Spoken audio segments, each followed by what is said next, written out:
고난을 만날 수 있죠. 문제 만날 수 있습니다. 그때마다 고난과 문제를 붙들고 있지 말고 십자가 앞에 나아가 쏟아내시기를 바랍니다. 그리하면 이 모든 짐들이 순식간에 풀어지게 될 줄로 믿습니다.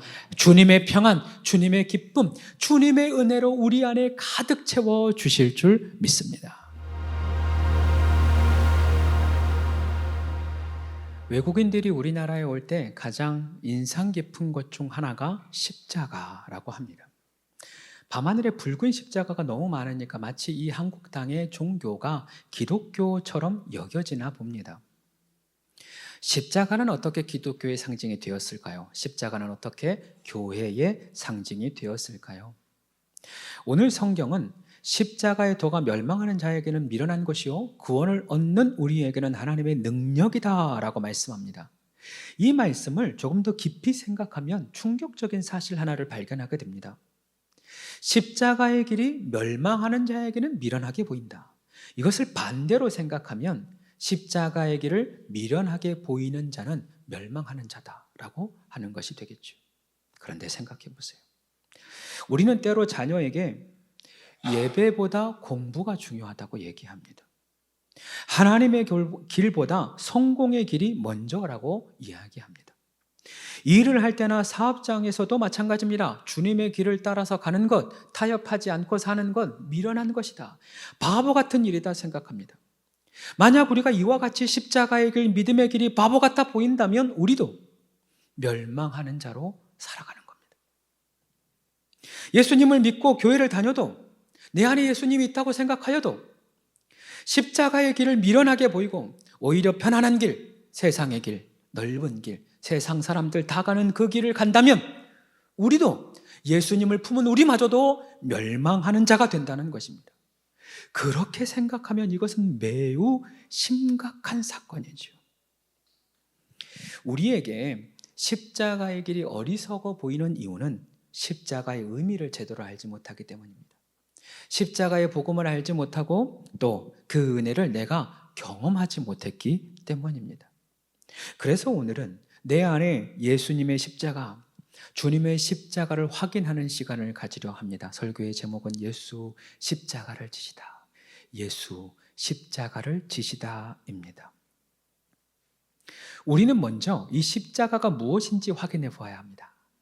십자가는 원래부터 고대에 이르러서 고대에서부터 시작된 사형제도입니다.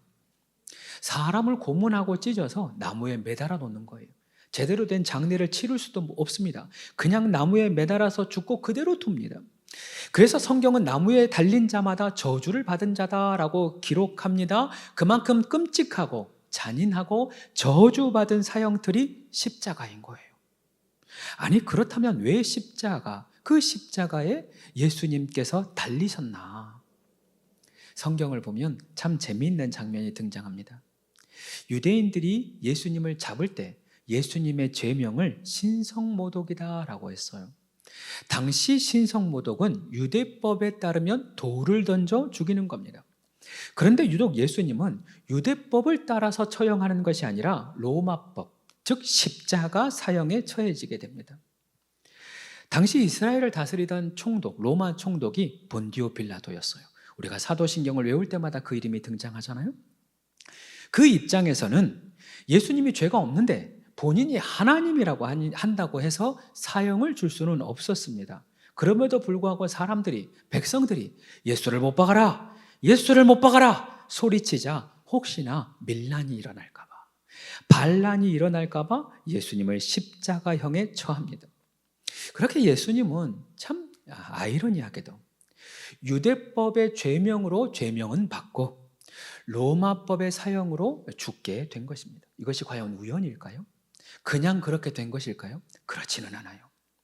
예수님은 이미 제자들에게 내가 십자가에 죽을 것이다 알려주셨어요. 내가 십자가에 달려 죽어야 한다라고 알려주셨습니다. 그렇다는 것은 예수님의 마음 가운데는 이미 십자가가 있었던 거예요. 예수님은 유대인이신데도 불구하고 자기 마음 가운데 이미 십자가형에 처할 것을 알고 계셨습니다. 그렇다는 것은 주님의 마음 가운데 주님의 뜻이 십자가에 있었다는 것입니다. 왜 하필 십자가일까? 왜 하필 십자가일까?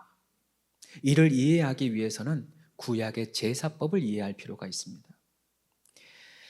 하나님은 구약시대 죄인된 우리를 하나님 앞에 나오는 길을 열어주셨습니다. 그 길이 바로 제사입니다. 우리로 하면 예배인 거예요. 구약의 제사의 핵심은 죄사함에 있습니다. 다시 말하면 내가 죄인이니까 내 죄를 제물에 전가해서 나 대신 죽게 합니다. 생명은 피에 있잖아요. 피가 없으면 다 죽으니까. 그래서 제물에 각을 떠서 피를 흘리게 하는 것입니다. 피를 쏟고 불로 태웁니다. 피를 완전히 제거한다는 거예요. 그 제물이 내 죄를 뒤집어 쓰고 대신 죽었으니까 내 죄가 사해지는 것이 제사법인 것입니다. 그래서 제물에 각을 뜨듯이 찢겨 피를 흘리신 것입니다. 제물에 피를 태워서 피를 쏟아서 제사하듯이 예수님도 십자가에서 물과 피를 다 쏟으시고 속죄의 제사를 드리는 것입니다. 그래서 성경은 예수님을 가리켜 세상의 모든 죄를 지고 가는 하나님의 어린 양, 제물이다, 화목 제물이다 말씀하시는 거예요. 그렇게 자기 자신이 어린 양이 되어주셔서 죄사함의 제사를 드리기 위하여 그 제사를 위한 제사의 터로 십자가를 선택한 것입니다. 그런데 더 중요한 것이 있습니다. 이 십자가의 사건이 예수님의 사건이 아니라 나의 사건, 우리의 사건이 되어야 한다는 거예요. 우리가 죄인인 거는 알아요. 여기 있는 모두가 저 포함해서 나는 죄인이지라는 마음과 생각은 있습니다. 그런데 그 죄가 내가 죽을 만큼인지는 잘 몰라요. 그 죄가 내가 죽어야 할 만큼 큰 죄라는 사실을 인정하지 않습니다. 그러나 십자가를 보면 내 죄가 얼마나 큰지, 내 죄가 얼마나 무겁고 얼마나 두렵고 얼마나 무서운 것인지 깨달아 알게 되는 거예요. 오래전 일입니다. 제가 상담 공부를 할 때 관체험을 한 일이 있습니다. 저는 모태신앙이라서 관체험을 많이 했고 또 실제로 진행하기도 했어요. 그래서 관체험을 한다길래 별 기대가 없고 뭐 어려움도 없고 그 체험을 참여하게 되었습니다. 제 차례가 되었습니다. 미리 유서를 준비하라고 하더라고요. 유서를 잘 써서 유서를 손에 들고 관 앞에 딱 앉았어요. 그런데 교수님께서 갑자기 물어보시는 거예요. 마지막으로 하고 싶은 말 있습니까? 물어봤어요. 제 마음 가운데 그 주변에 일반 학생들, 그러니까 안 믿는 사람들도 있고 또 저같이 신학생들도 있고 모두 다 섞여 있었습니다. 그래서 멋진 말을 하고 싶은 거예요. 저에게 1000개의 심장이 있다면 우리 주님께 다 드리고 싶습니다. 얼마나 멋져요. 이런 말을 했어야 되는데 못했어요. 마지막으로 하고 싶은 말 하세요 라고 하는데 갑자기 눈물이 펑펑 쏟아지는 거예요. 유서고 뭐고 내가 목사이고 뭐고 주변에 보는 사람이 있고 없고 상관이 없이 너무 눈물이 쏟아지는데 제 마음에 제 자신이 너무 부끄러운 거예요. 내가 진짜 죽게 되었을 때, 내가 진짜 예수님 앞에 서게 되었을 때 그때의 심정이 갑자기 제 마음 가운데 몰려오는 겁니다. 제 마음 가운데 이래서는 안 되겠다 싶은 거예요. 내가 아무리 목사라도 지금 하나님 앞에 서면 부끄럽고 너무 죄인이고 아무 준비가 안 된 것 같이 여겨지는 거예요. 그래서 마지막으로 말하라고 하는데 펑펑 울면서 얘기했습니다. 하나님 용서해 주세요. 하나님 제가 죄인입니다. 하나님 용서해 주세요. 저는 죄인입니다. 천국 갈 자격이 없습니다. 주님 용서해 주세요. 아니 무슨 죄가 떠오르는 것이 아니라 그냥 내가 죄인인 것을 알겠는 거예요. 내가 죄인인 것을 부인할 수가 없는 것입니다. 제가 목사인데 이대로는 천국 못 가겠다는 마음이 드는 겁니다. 그래서 무릎을 꿇고 고개를 쳐박고 한참을 울면서 용서를 구했어요. 여러분, 이사야가 하나님을 대하였을 때 나는 부정한 자라 내가 죽게 되었다라고 하면서 두려워하면서 떱니다. 그리고 베드로는 예수님이 하나님이신 것을 안 이후에 즉시 무릎을 꿇고 주여 나를 떠나소서 나는 죄인입니다. 내가 죄인입니다라고 고백합니다. 뿐만 아니라 초대교회 성도들이 복음의 말씀을 듣고 이제 우리는 어찌해야 되느냐? 우리는 어찌하여야 되느냐? 우리가 어찌할꼬 통회하며 회개했습니다. 이것이 성경에만 있는 사건이 아니라 실제였던 거예요. 성경에만 있는 이야기가 아니라 내 이야기였던 거예요. 제가 증인입니다. 십자가를 대했더니 내가 죄인인 것을 부정할 수가 없는 거예요. 예수님을 마주했더니 내가 죄인인 것을 감당하지를 못하겠는 것입니다. 이것이 우리에게 있어야 하는 사건입니다. 이것이 우리가 만나야 할 십자가 사건입니다. 유기성 목사님의 책 중에 나는 죽고 예수로 사는 사람이라는 책이 있습니다. 그 책에 이런 글귀가 있어요. 세상 사람들 모두가 언제 터질지 모르는 시한폭탄을 안고 산다. 언제 터질지 모르는 시한폭탄을 안고 산다. 그 시한폭탄이 죄예요. 그 죄가 얼마나 무서운지 그 죄가 드러나는 순간 모든 것이 무너집니다. 그 죄가 얼마나 은밀한지 그 폭탄이 감추면 아무도 모릅니다. 나조차도 모를 때가 있습니다.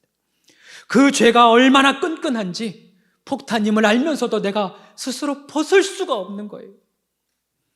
이것이 우리가 모두 품고 있는 죄라고 하는 시한폭탄인 겁니다. 사람의 방법으로는 죄를 해결할 수가 없어요. 세상의 방법으로는 죄가 죄인지도 몰라요. 오직 예수님의 십자가를 의지할 때 그 죄가 죄인 줄 아는 겁니다.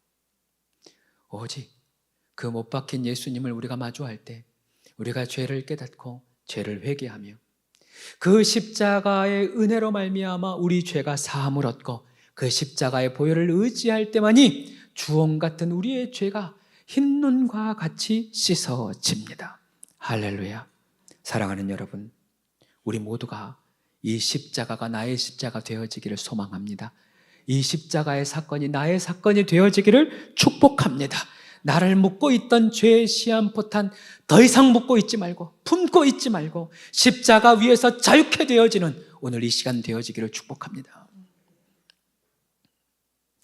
한 걸음 더 나아가서 오늘 성경은 그 십자가가 하나님의 능력이다. 하나님의 능력이다 라고 말씀합니다. 왜 십자가가 하나님의 능력일까요? 그 이유는 주님께서 십자가 위에서 모든 것을 완성하셨기 때문입니다. 예수님께서 십자가에 돌아가실 때 마지막에 하신 말씀이 다 이루었다라고 하는 말씀이에요. 다 이루었다 말씀하시고 숨을 거두십니다. 여러분 생각해 보면 이상해요. 예수님이 십자가에 죽으셨는데 어떻게 다 이루신 것일까? 예수님이 하나님께 버림을 당했는데 무엇을 이루었다는 것일까? 제자들에게 배신당하고 사람들에게 못이 박혔는데 무엇을 다 이루었다고 하시는 것일까? 이상한 이야기입니다. 무엇을 의미하는 것일까요? 여기 다 이루었다라고 하는 원어, 헬라어 원어는 테텔레스타이입니다. 그 의미를 알기 위해서는 이 단어가 사용된 장소를 이해하면 금방 이해가 돼요. 이 단어 테텔레스타이가 사용되었던 첫 번째 장소는 성전입니다. 성전에서 대제사장이 제사를 드리고 난 이후에 이제 너가 깨끗함을 입었다. 너는 깨끗해졌다라고 선언하는데 그 선언할 때 쓰는 단어가 테텔레스타이입니다. 우리의 대제사장이신 예수님께서 친히 십자가에 못 박혀 죽으심으로 우리의 죄를 깨끗게 하신 것입니다. 이제 너희는 깨끗해졌다. 너희 모두는 깨끗해졌다. 테텔레스타이 선언하시는 것이죠. 두 번째 이 단어가 사용되는 장소는 시장입니다. 간혹 제가 식당에 가면 성도님들을 만나는 경우가 있어요. 감사하게도 그 성도님들이 저 대신 몰래 음식값을 계산해 놔요. 요즘에 이런 일이 없는데 자주 있었으면 좋겠어요. 누군가 내 대신 값을 치루었다. 이것이 테텔레스타입니다. 이 단어가 자주 쓰여진 것이 노예시장입니다. 이제 끌려가 평생 종으로 노예로 살아야 하는데 누군가 값을 치루어서 자유케 하신 것입니다. 예수님께서 십자가에 못 박혀 죽으시고 그 죽으심으로 인하여서 이제 우리를 자유케 하셨는데 무엇으로 자유케 하셨나? 죄의 올무에서 자유케 하십니다. 저주에서 자유케 하십니다. 더 이상 세상의 종노릇하지 않게 하십니다. 더 이상 돈에, 더 이상 세상에 종노릇하지 않게 하십니다. 상처에 매여 있지 않게 하시는 거예요. 십자가 위에서 친히 못 박혀 죽으사 우리를 묶고 있는 모든 저주와 모든 올무에서 우리를 자유케 하십니다. 이것이 값을 치루었다. 값을 치루었다라는 것입니다. 세 번째, 법정에서 이 단어를 사용합니다. 재판관이 죄인을 앞에다 두고 죄를 선포하려고 하는데 죄 목록을 보니까 아무것도 없는 거예요. 그러니까 증거도 없고 기록도 없어요. 죄인으로 끌려왔으나 무죄하다. 죄가 없다. 무죄 선언할 때 테텔레스타이라고 합니다. 예수님께서 십자가 위에서 피 흘리셔서 우리의 죄를 씻어주셨는데 그냥 가리워 준 게 아닙니다. 우리의 죄의 목록을 하나님이 보시는데 예수님께서 내 죄의 목록을 다 씻어주시는 거예요. 완전히 씻어주십니다. 흔적조차 없습니다. 그리고 예수님이 십자가에서 선포하시는 거예요. 너는 무죄다. 너희는 무죄다. 우리를 향하여 무죄를 선언하십니다. 한 걸음 더 나아가 네 번째 사용되는 장소가 있는데 가정입니다. 누가복음에 탕자가 아버지의 재산을 모두 탕진하고 자신의 집으로 돌아가는 장면이 있습니다. 율법상 아버지가 죽지 않았는데 유산을 먼저 달라고 하는 것은 율법에 내 부모를 공경하라 라고 하는 율법을 어긴 거예요. 그래서 누구든지 그 아들을 발견하면 돌을 던져 죽일 수 있습니다. 이 벌에서 벌받지 않는 유일한 방법 하나가 있습니다. 그것은 아버지가 용서하는 거예요. 아버지가 용서하고 그 아들을 자신의 아들로 다시 받아들이면 이 아들의 죄가 사라지는 거예요. 그래서 아버지가 아들 떠난 이후에 날마다 문 밖에 서서 기다립니다. 누가 내 아들 돈 던질까 봐. 이미 아들을 용서해 놓고 아들을 보면 가장 먼저 달려가서 그 아들 지켜주려고, 그렇게 그 아들 지켜보려고 날마다 밖에서 기다리는 것입니다. 그리고 실제로 아버지가 그 아들을 발견하고 뛰어가서 가장 먼저 그를 안아줍니다. 볼에 입을 맞추고 반지를 끼웁니다. 그 의미는 내가 너를 용서했다. 이제 너는 내 아들이다 라고 인정하는 것입니다.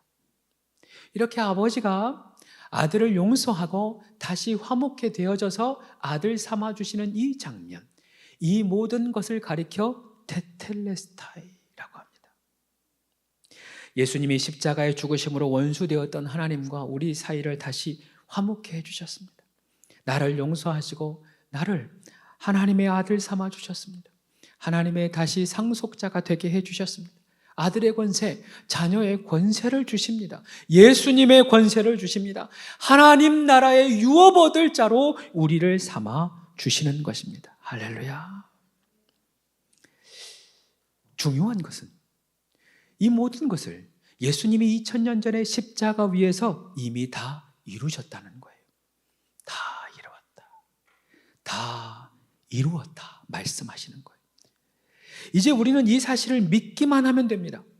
예수님을 믿기만 하면 내 안에 있는 죄가 깨끗하여지는 것입니다.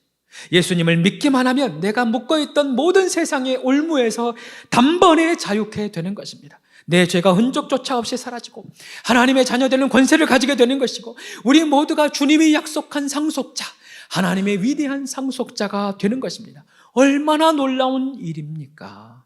그러니 우리 모두가 주저없이 우리 주 예수님을 구주로 모시기를 소망합니다. 우리 예수님을 구주로 모시어서 십자가에 이미 완성된 놀라운 은혜, 십자가에 이미 완성된 놀라운 복을 다 받아 누리게 되어지기를 축복합니다. 자, 그렇다면 우리는 그 십자가를 지금 우리가 어떻게 대해야 할까요? 이게 마지막 질문인데 매우 중요한 질문입니다.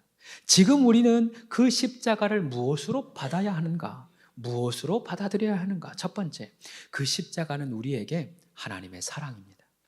하나님의 사랑.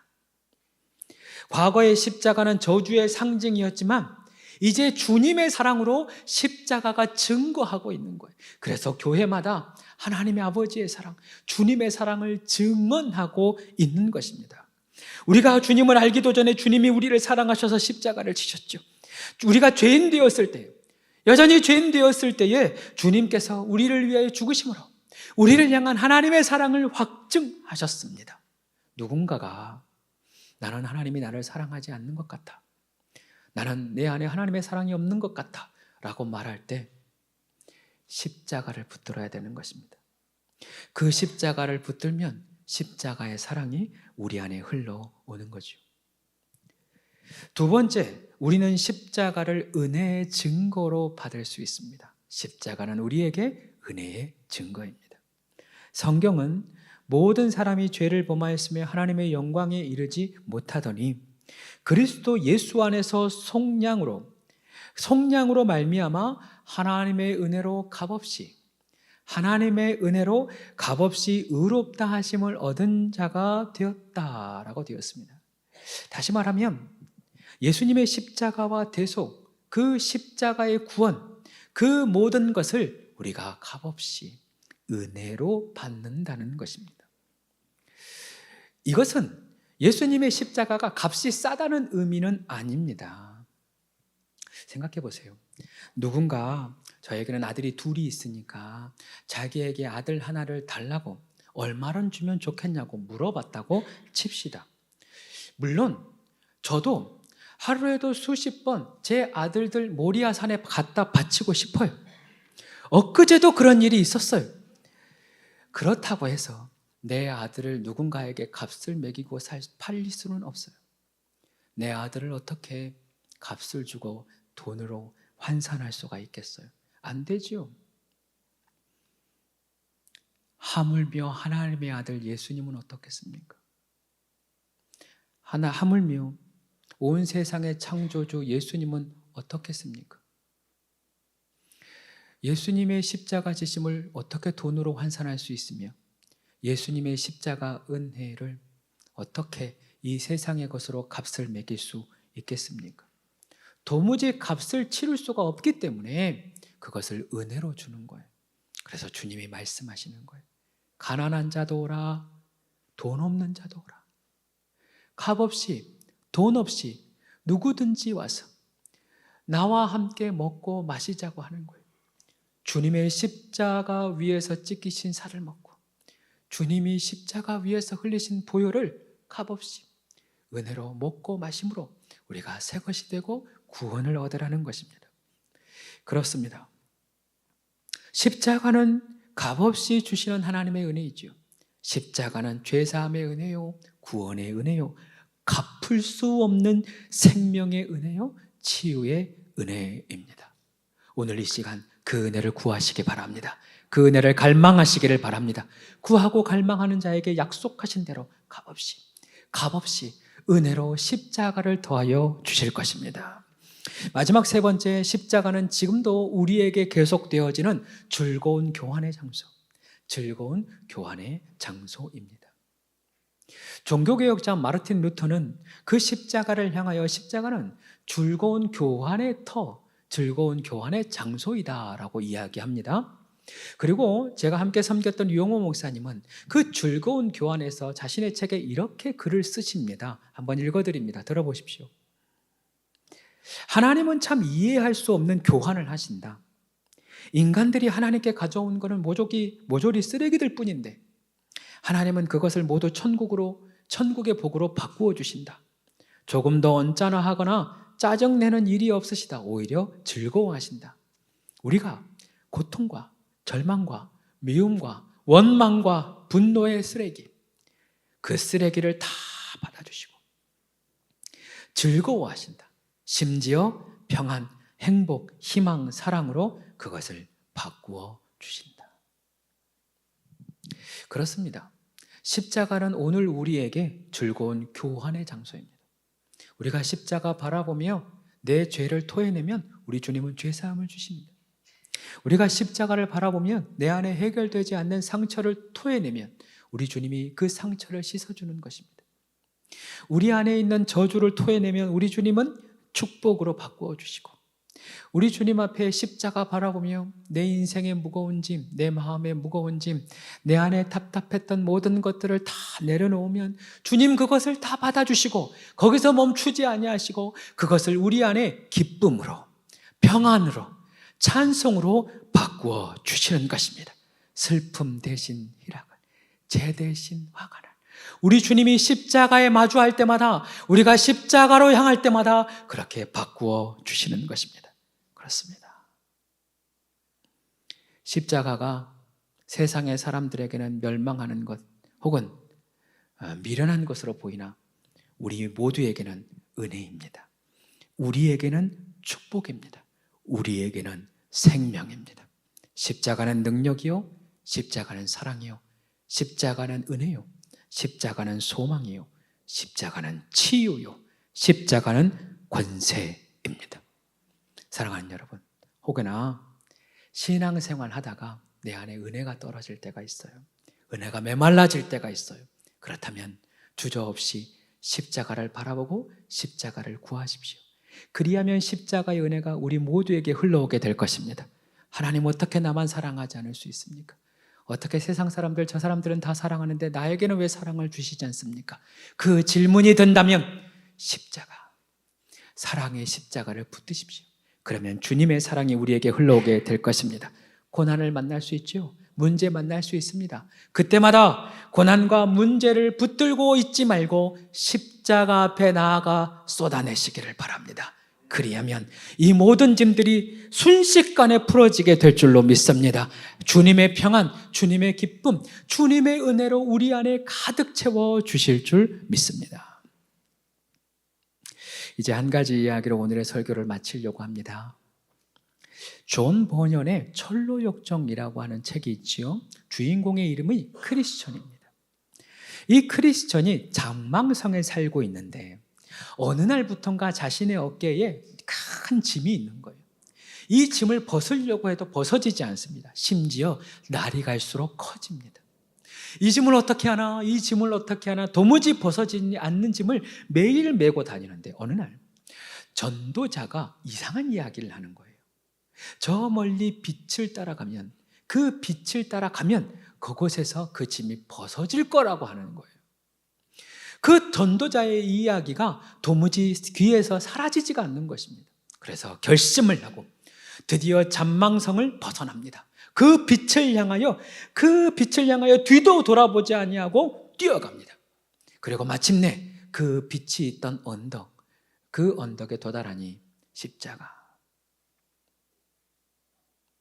십자가가 있는 겁니다. 그 십자가를 마주하고 그 십자가에 기대었더니 아무리 애를 써도 벗어지지 않았던 그 짐이 우르르 쏟아집니다. 그냥 기대었는데, 그냥 십자가에 기대었을 뿐인데 내가 가지고 있던 인생의 모든 짐들이 와르르 쏟아집니다. 십자가, 십자가, 내가 처음 볼 때에 나의 마음의 큰 고통 사라져. 오늘 믿고서 내 눈 밝았네.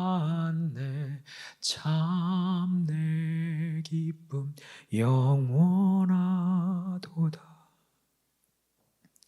십자가를 만났더니 짐이 비워지고, 십자가를 만났더니 내 마음의 큰 고통이 단숨에 사라지는 겁니다. 여러분 기억하십시오. 십자가는 우리 삶을 억누르는 것이 아닙니다. 믿는 사람들 중에서도 십자가는 무거운 것, 십자가는 어려운 것, 십자가는 고통스러운 것이라고 생각하고 믿고 사는 사람들이 있어요. 그러나 그렇지 않습니다. 여러분 반드시 기억해야 합니다. 예수님께서 그 무거운 십자가는 이미 지셨습니다. 예수님께서 고통의 십자가는 이미 지셨어요. 예수님께서 고난의 십자가는 이미 지셨습니다. 예수님께서 저주의 십자가는 이미 지셨습니다. 이제 우리에게 허락한 십자가는 나의 멍에는 쉽고 가벼움이라. 가벼움의 십자가입니다. 우리의 언어로, 오늘의 말씀으로 표현하면 은혜의 십자가인 거고, 기쁨의 십자가인 거고 즐거움의 십자가인 것입니다. 예수님이 이 십자가를 우리로 말미암아 가볍게 하시려고 우리를 사랑하심으로 그 무거운 십자가를 참으셨습니다. 우리를 사랑하시고 살리시려 그 죽음의 십자가를 지십니다. 우리를 치유하시려 십자가에 달리사 친히 찢기셨고 우리를 자유케 하시려 십자가에 못 박히셨습니다. 이제 우리는 그 십자가의 은혜에 동참하면 되는 겁니다. 그 십자가의 사랑에 들어가면 되는 거예요. 그 십자가의 은혜에 들어가기만 하면 되는 것입니다. 그러니 이 사실을 믿고 십자가를 여러분의 마음 가운데 품으시기를 바랍니다. 그 십자가 무거운 거 아닙니다. 다시 말씀드립니다. 고난 아닙니다. 그 십자가는 아픔이 아닙니다. 그 십자가는 저주가 아닙니다. 우리에게는 은혜요, 우리에게는 생명이요, 우리에게는 유일한 소망이요, 우리에게는 행복이요, 기쁨입니다. 이것을 믿고 십자가를 받아들이시기를 바랍니다. 오늘 이 시간 죄사함의 은혜를 받으시기를 바랍니다. 치유를 얻으시기를 바랍니다. 자유케 됨을 얻으시기를 바랍니다. 날마다 십자가 앞에 나아가, 그렇게 십자가 앞에 날마다 나아가 즐거운 교환을 누리시는 우리 모두가 되기를 축복합니다.